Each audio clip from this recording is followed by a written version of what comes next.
Navigating Maryland's housing market isn't something you should be doing alone. That's why we're happy to bring you the Real Estate Rundown with the W Home Group of Next Step Realty.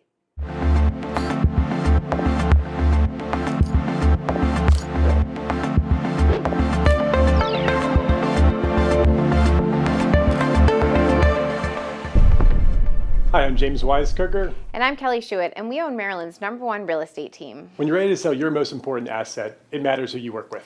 Trust the W Home Group, selling more houses than anyone else in Maryland.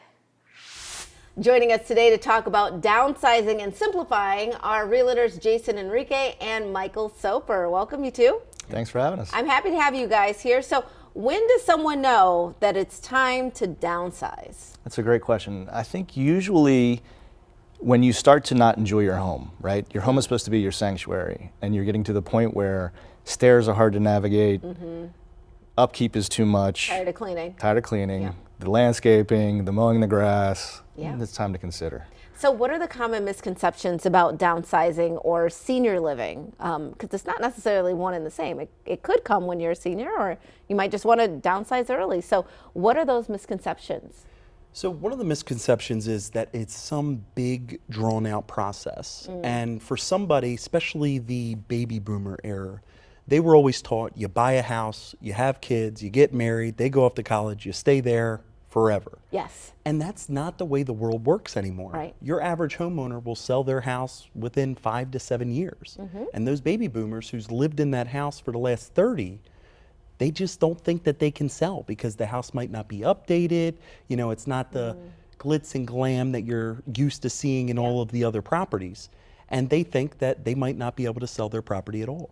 And you know that that is not the case, especially working with the W Home Group, because sometimes, it does take a little bit that you've got to fix it up before you put it on the market. And other times, people just want that location, right? Correct. Yeah. All right. So what are the practical considerations that downsizers may want to look for when they are looking for a new home? So you would definitely look at the home and see how it's going to fit you in your current lifestyle and in the future. You don't want to go from a monstrous house to another monstrous house. You know, that's the point of downsizing. Right. Is it going to be practical? No more stairs, first floor, primary suite.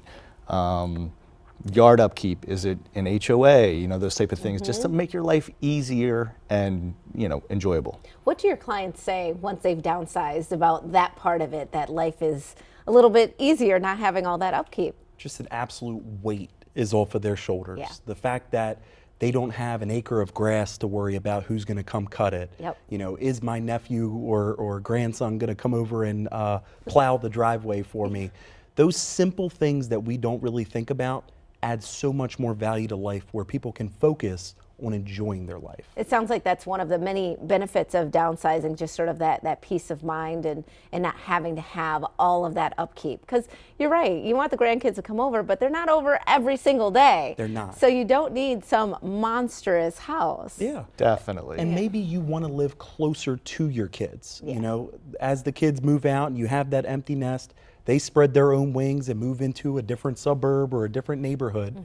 Maybe you can downsize from your original house, move into a smaller house right next to your family. All really great points. I want to thank you both for being with us today for today's Real Estate Rundown. For more information, visit thewhomegroup.com. We'll be right back with more Midday Maryland right after this.